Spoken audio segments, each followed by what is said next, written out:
malapit nang dumating ang aking junakis. Kaya ako'y magloloto. Yeah.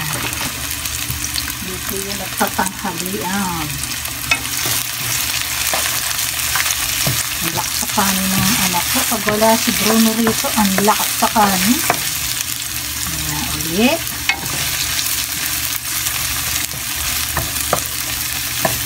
Stay in information.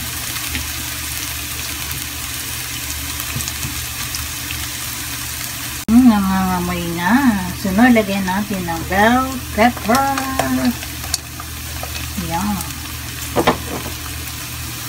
Mula sa langit ang pagbagsak ng mga ingredients.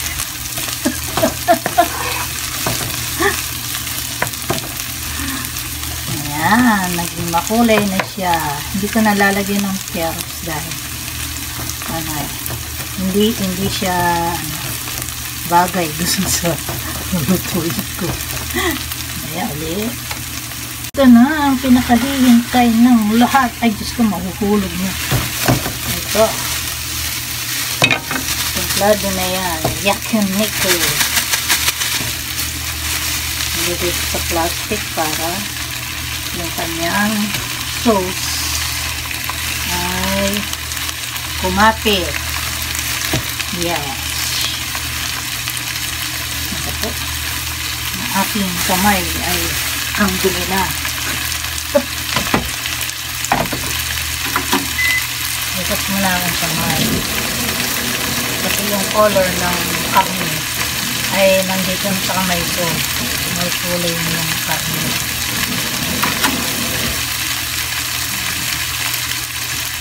Iwanan ko muna.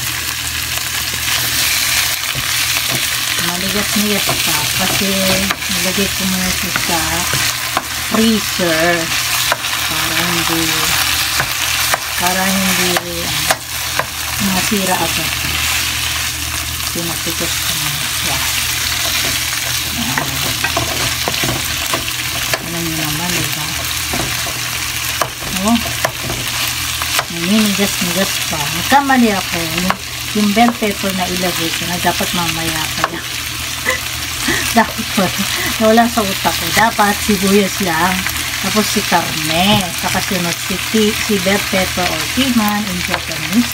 At isulit ko na si cabbage na konti lang. Ayan na lang. Uli! Ayan. Medyo ano na siya. Ito na. Steak ko yung niluluto ko pala. Steak na parang yakinito. Bakit niya maluto bago ko ilagay si cabbage. Sarap. Naamoy ko na. Ayan guys, ibuhos ko na si repolyo mula sa taas. Galing sa langit na naman.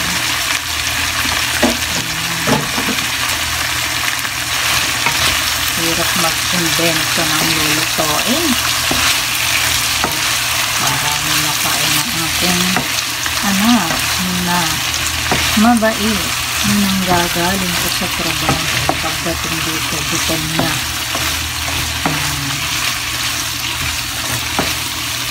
Kaya hinuli ko yung repolyo para fresh pa siya. Kunti lang, yung natira lang yan sa dating ginamit ko ng mga luto.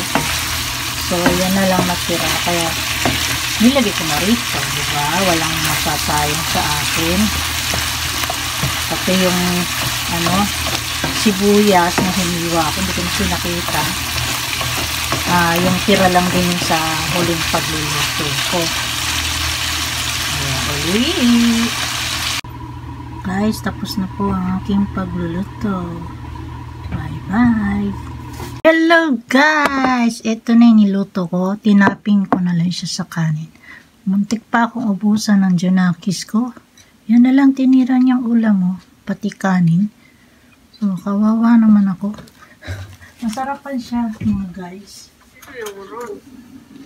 Kaya, first time, muntik na akong na hindi tira. Yan, napakalakit pa naman ng kanin dito sa Japan. Yes.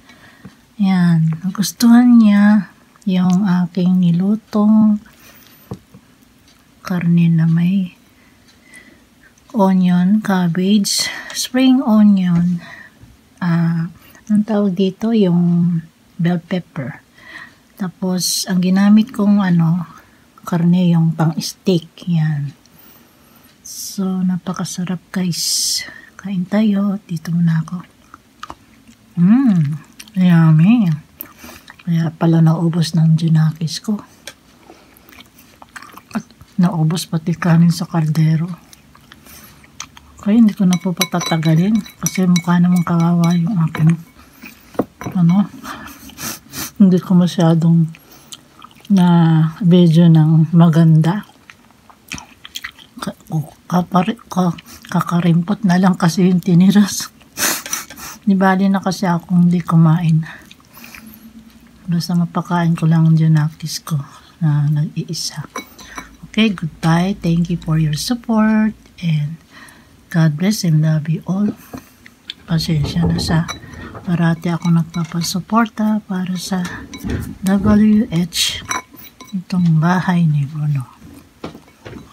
Bye-bye.